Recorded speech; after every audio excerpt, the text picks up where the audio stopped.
We're going to the children's favourite place, Granny's. Who wants to go to Granny's? Granny's! Now that way. Now keep on going. Turn this way. Luca, you're not telling the way. Well, he did say BM. That way. Now that way. Now keep on going. Turn this way. I hope Mum's in. I spoke to her about 2 hours ago when she went to Tesco's, but it is not uncommon for Mum to be in the supermarket looking through every packet on everything to get the absolutely the best thing for the last 2 hours, so we'll see. I always wanted to get married at 26 like my mum. This is the mum who I said I didn't want to be like when I was little. And now I'm trying as hard as I can to be just like her.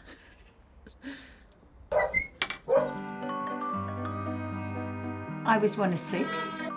I was the second eldest. We were 5 girls and 1 boy. The youngest were twin girls. We were brought up with a living faith, not like the children today have to learn in the books for school, pass exams. We didn't do that for religious. We lived it. And each stage of our life, we had something very appropriate to help us. First lesson of the day in school, prayers. Prayers and our religious education. And that was telling us, reading us parables, telling us about Holy God, explaining to us at each stage how you had to behave. So you never let your right hand know what your left hand did. All these things were instilled in us, and the 10 Commandments and everything was instilled in your mind, but you didn't actually keep talking about it. You didn't study a book and learn it that way. You learned certain things off by heart. So by the time you are 13 years of age, you were going to go out to work at 14, unless you had a lot of money to pay for education. Everyone between the age of 13 and 14 went to work. You had to be prim and proper, and you had to be organised, you had to be modest, you knew how to dress properly, how to behave properly. And by that stage, we knew where all the churches were around and where the masses was. And our sodality. Sodality was segregated for 1 week. 1 night that week was for the married women. The next week, that night, was for the married men. The next week was for the young teenage girls up to marriage, had their sodality. And then the 4th week was for the young boys between leaving school, going to work and getting married. So they spoke to you, and it was so beautiful. You would go and you would have the rosary and benediction, and then the priest would give you a talk. And that helped us to live and know how to behave and control ourselves and manage ourselves. And so it wasn't our parents just drilling everything in. That Christmas of your 14th birthday, you got a gift of a wristwatch, which might cost £3, which was huge money. You got a handbag or a shoulder bag and a dressing gown, because you had to be very modest and very grown up. So you needed your bag going to work to carry your bus fare and your personal things that you needed in there. And you needed a dressing gown, because you weren't a little child with pyjamas anymore running around. You had to put a dressing gown on and be more modest, like a grown-up lady. And you had a watch so you knew the time, so you wouldn't be late for work. My parents lived on opposite sides of the same road. They knew one another for years, and my mom's best friend was my dad's sister, Auntie Patty. And so Mum and Dad were quite familiar. Both sides of the family, incredibly strong faith. It was wonderful days. The priests and brothers were just beautiful. Marie, it was post-war and Ireland was picking up. People were poor. There was a lot of poverty around. And so the daddies had to work. Marie, their wages were so small. They literally survived from week to week. And by Wednesday, they were running out of a bit of sugar or a bit of butter. So the neighbour might say, "Oh, Mrs., if I could only have 3 spoonfuls of sugar to get me through till Friday for the baby or something, or whatever it was. That's the way people, oh, of course, come in. And how much have I got? Right, I'll give you half of my bowl. Because the daddies coming from work on Friday had their shopping list, and with their wages in their literally in an envelope, coins and whatever. They went into that little shop. It wasn't a supermarket. You had to queue outside. They were only little shops. And they went in and they had given their cardboard box with their bag of sugar, pot of jam, few potatoes, whatever was to be got. They got it in that cardboard box. It clipped onto the back of their bikes, and they come home and everyone would be excited. But then Daddy grew the vegetables in the garden, so we were blessed. And then Grandad Bean grew the vegetables. Grandad Wheatman, he did the potatoes big time. Not that he could physically do it, but Uncle Nick and Uncle Fran did it. People were so generous, Maria. And you never turned nobody from your front door. If it was a rainy day, because nobody had money, you didn't have a switch to click and get heating, you had to light a coal fire, but a lot of people didn't have the money to buy the coal. They get a quarter ton of coal to do them the winter. Their clothes are wet. They had nothing. Maria, people didn't even have enough bedding on their beds. So the mammy and daddy's coat was taken off at night and put on the beds to keep the children warm. That's the truth, but that was normal living. That's what they did. But if they were wet, they had no choice, they'd still put them on the bed. We had our special Sunday clothes, Maria. You wore your cardigan inside out Monday to Friday. You could wear it the right way around on the holy days and the feast days, or your Sunday best on the big feast days. You were thrilled you could put on your Sunday best. But you wore your cardigan inside out Monday to Friday to keep it clean. The washing was only done once a week. You were only battered once a week. That wasn't enough. There was no way of heating the water other than on the stove. They used to put the saucepans to boil. The place to be all steamed up. Every Friday night was bat night. And the towels were brown from being scorched in front of the fire to dry them for the next child. What other things would you do for fun as children? Like, because we played out in the gardens and in the fields. We used to play our imaginary circus. And on pick old woolens that people gave to us, we'd unpick them and wind the wool up in a ball to start knitting something else. So in the summer, all our parents used to sit on the front step when they got all the work done, and we were allowed then play as well. And then we'd watch them knitting, and we'd have our wool ready, and they'd give us a pair of knitting needles, and we'd start knitting as well while the boys played out on the road. The Dominican nun sisters were very good, and they said they had a big task to do. They had to find what each one of us was our, as it were, vocation in life to help us. So they felt for me, I wasn't very intellectual, I wasn't clever, nobody realised I was deaf. You were put at the end of the classroom because my surname was Wheatman, and there was no exception to the rule. So they didn't understand that I wasn't getting my Irish properly because I couldn't hear it. And I'd stand up to say what I thought they said, and they'd think, what on earth are you saying? Every time you get it wrong. But I couldn't hear. So they thought, she needs to do something like needlework. And they told my mother, this child is not academic, so number 1 Parnell Square for her. So I went to what they call the Institute of Tailoring and Textiles, and I did the 2-year course there. Dressmaking, from using a sewing machine right up to producing items that you had to put on a catwalk. We are going to go and find the others, and we've got Arnold to help us. Okay, do you think you're strong enough to hold on to him? I just heard them. Ready, let's go. Ready, where? Go on, Arnold. Where are they? John Paul, would you go quiet, please? Stop! Arnold, stop!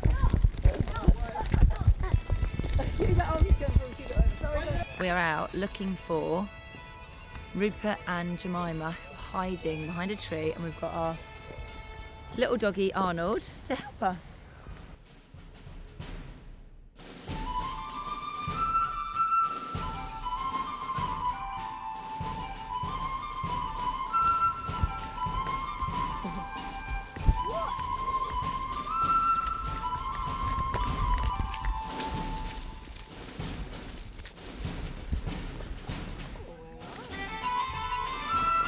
Rupert?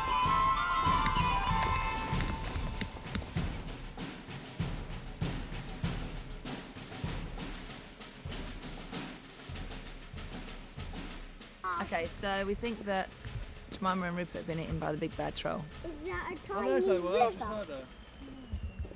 Is that Margie? So I'd come over the 4th of June 1974. I applied then to the London College of Fashion and the French Academy of Fashion in Oxford Street. They would accept me once I had the fees. I thought, yes, I'm going to this. The nuns are there, there'll be a chapel, there'll be mass, so I'll be at home. So I went there. Immersed in the faith. Oh, And absolutely. There was no world outside of it. No. Maybe No. you didn't even know there was a world outside of it. No, I didn't. And you came to London. It was the biggest culture shock anyone could have to suffer, and would have been the same for lots of Irish people coming over. So then how did you then make a decision to stay in England somehow? The reason I wanted to do that course, before the Sandami and for any of that, you had to always think, what was your vocation in life? What were you to do? They said, do you know what? You'd be great in art, teaching them in the workrooms.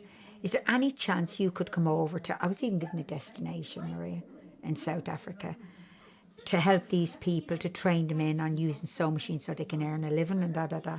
And I thought, I need to be a bit more educated for that. I need to do another course. But people were very poor.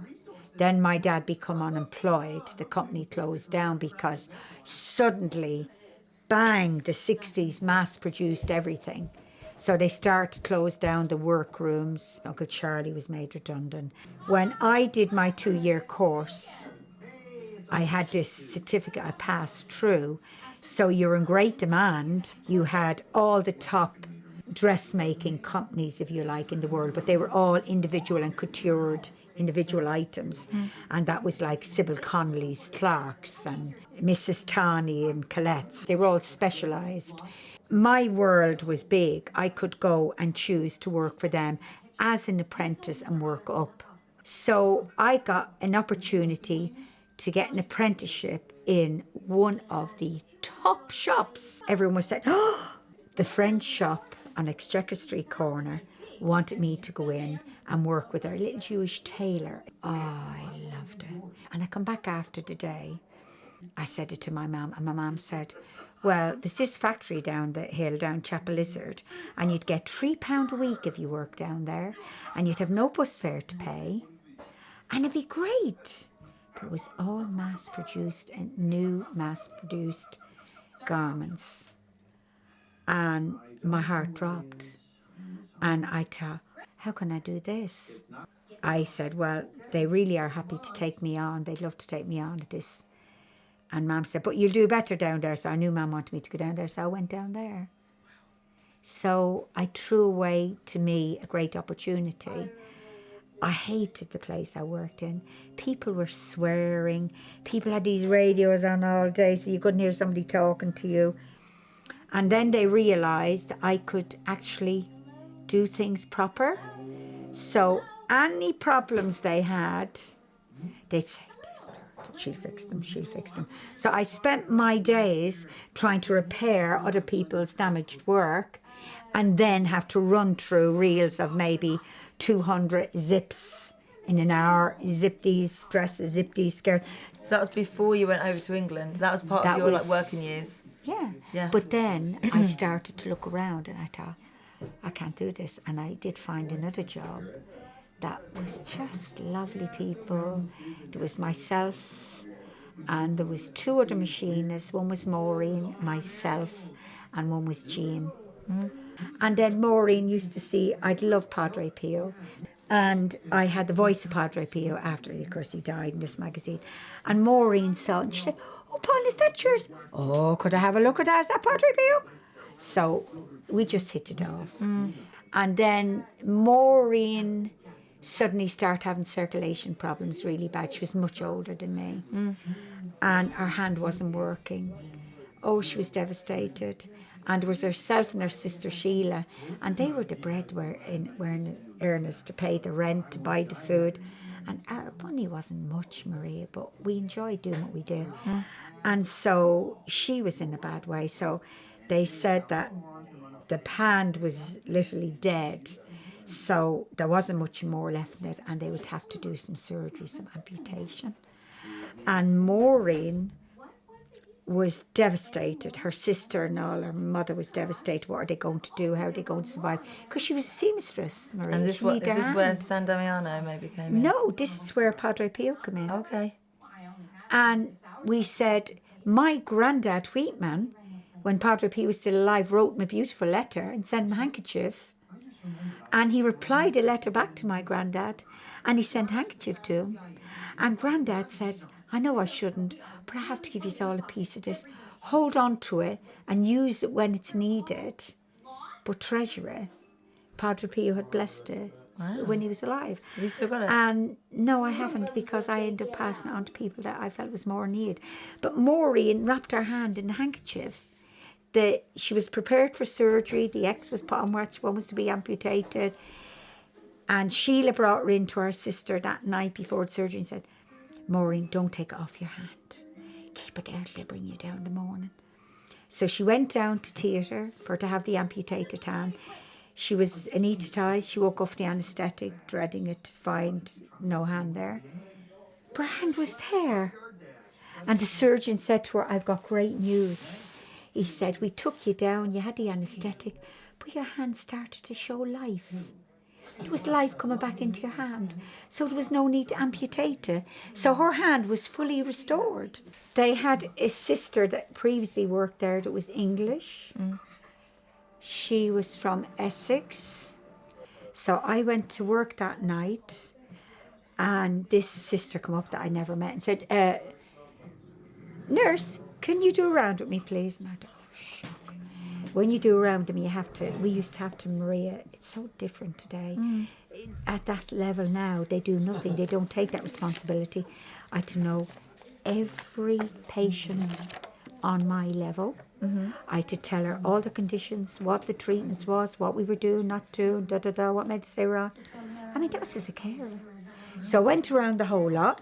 And at the end of it, she says, I'd like to speak with you in the office. Can you come to the office in about half an hour, please? And I thought, oh, what have I done? I've done something wrong. So I said, yes.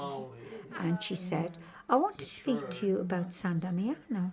And she says, I just felt that I have to tell you about this. So then it was in San Damiano. That I was told that fashion was evil. Don't be going into that. Don't worry about that. Promote devotion to the Holy Rosary. Make many sacrifices. Just live a good and holy life and work with the sick and the dying. I was just blown over. It was then June. Always there would be processions to the Sacred Heart in June. We were at the procession. It was the end of the procession. We were praying. It was a beautiful procession. And then we ended up in this field, and I was right at the back. There was a few others obviously near me, and I turned because I felt somebody was coming beside me. You know when you feel somebody walking beside, and you turn to look to sort of acknowledge or whatever. And I looked again, and it was like Jesus standing there. Like this was Jesus standing next to me, life size, like this, with this most beautiful face. And I looked and looked again. I thought, no. And then I started crying. I looked again, but he was still there. And I was so overcome. And he was in no hurry to go. And then he just, when I looked again, he wasn't there anymore. And these people says, are you all right? I said, yeah. And they said, you sure? So I'm imagining it. Maybe they didn't see it. Maybe. So I told Bernadette after, a long time after. And she said to me, that wasn't you going mad. That was meant for you. Because people on these pilgrimages have had such incredible experiences. And that was yours. So I thought, right. Then I got the call from Mother to say, you just have to come home. I was delighted to be at home. What about meeting Dad? I come back to the hospice. I felt I had to apply for nurse training because this was what the Lord wanted me to do. And I was offered a place at Lewisham and a few others. And I thought, no, it broke my heart because the last thing I want to do is come back to this country. But I knew I had to do it. I had to come back. I had 6 weeks before I start my nurse training, so I wanted to go to the hospice. And I was in the Legion of Mary. I joined the Legion of Mary there, and that's where I met your dad. And that's how we met. He turned up in Ireland on one occasion, and my mother looked at him and looked at me and said, "What's going on here?" And I, "Oh, no, nothing like that, Mum." The correspondence, any letters that come into the house, Mother used to open them in the morning and read in front of us all. There was no privacy like in that. That was acceptable because that's what we did. Then when I come back over, he come to see us. Went from that really. So you moved to England in 1974, and when did you then, I know this is a big leap, but you got married 79? 79, straight out of training. Your dad finished in the May. He was doing nurse training as well. Yes. And then you got married the following September. In pregnancy with Catherine, we got to 30 weeks. I went home to Ireland when my mum had a massive stroke, and I come back on the air. In those days, there was no Ryanair, it was only Aer Lingus. Back into Heathrow Airport in labour. 30 weeks with Catherine. Before 30 weeks, 29 weeks. So you had Catherine. And Catherine was 10 weeks early. Obviously not very forceful with my trying to get the message across. So when your daddy and his wonderful friend Sal, that practically lived with us, he was lovely, Sal, I was trying to be discreet and say, "The baby's coming." What? So Catherine was born at 30 weeks. Wow. They tried to stop her coming, but the medication didn't work. And even the midwives didn't believe me, and the sister midwives. Nobody thought of just checking me. And so you started. And so I thought, I have to do this myself. So I was controlling everything, getting on with the job, doing my breathing. When the night sister was doing her round, said, "What on earth are you doing?" She put her hand on my tummy, made one yell and says, "Ah, don't move, don't move." Ran to the door, ran back down. With that, my waters went whoosh. She knew then, if the cord comes, we've got 3 minutes to save this baby. You had a tiny preemie baby. Grabbed a wheelchair and ran me to the theatre room, dangled me right up by the feet on stirrups, hoping gravity would drop the baby back in because there was no doctors there. It was midwife run, so they'd find a doctor, but they couldn't get one quick enough. So they found this doctor that wasn't normally bringing babies into the world through C-sections, but he was willing to do it if I wanted him to do it. I said, "Go for it, just save the baby." So he just went right in and saved the baby. But they would only do it when the father was present because they didn't think the baby was alive. And that was before your daddy's A-level chemistry exam the next morning. And this was 4 o'clock in the morning before they could get him in. And they thought he was going to be seeing a dead baby. Catherine was born, this most incredibly beautiful tiny little thing. And they were rushing her down to the Prem unit when your daddy was rushing past, and they said, "This is your baby, just run with us." And that was it. And people told me after that they saw your dad going through Stevenage Town Centre, running and jumping on his way to the college to do his exams, saying, "It's a girl, it's a girl." And there she was. So then Catherine now is... She's an intensive care nurse herself. Yeah, thanks be to God. And she's managing an area in West Yorkshire Yes, that's right. of ICU, and that's... Yes. She's So an not just any- extremely good nurse. Extremely good nurse. When she worked in the local hospital, she would phone up when she was on duty sometimes, and she'd say, "Oh, listen, ma'am, I've got this patient, and honestly, there's nobody to get this, and I really need this. Do you think you could pick her up?" "Okay, Catherine. Look, if you get somebody to come into the main entrance, tell me when you're there, and I'll get somebody to run down." My mother come over, and she wanted to help us. She always did, and she looked at you, Marie, as a baby, and said, "Oh my goodness, you've got a racehorse here." Yeah. And then Maria grew up, and you went around.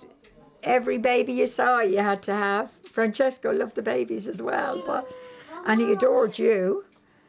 But you had to pick every baby up. You were more adventurous, and you had to physically cuddle them all the time. Oh, Mum, you're such a darling. Well, thank you. It's really actually a sweet time to say thank you for everything. And Oh my goodness. Oh my goodness, the good Lord has done it all. It's not us, and he's brought forth this beautiful daughter. Look at her.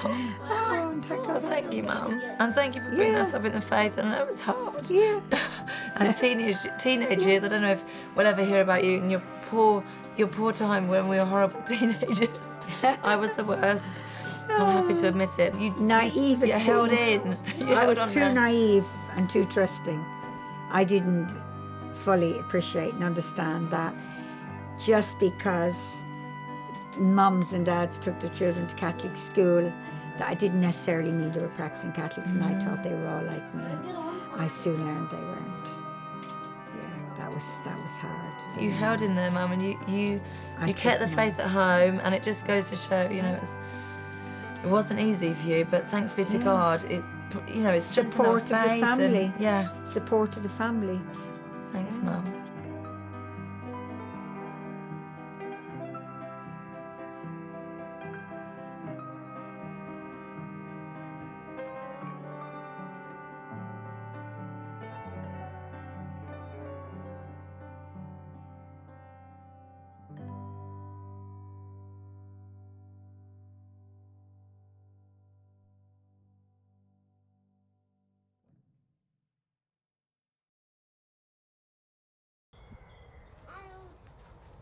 Rupert! Oh my gosh, keep coming, guys. Keep coming.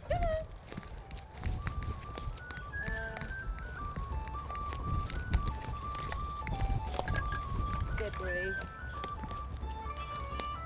Oh my goodness, some of them.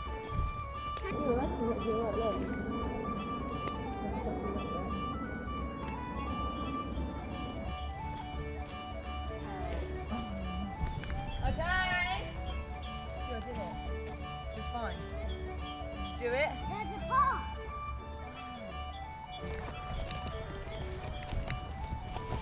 Rupert and Jemima. Oh no. Lucky Margie's with them, hey?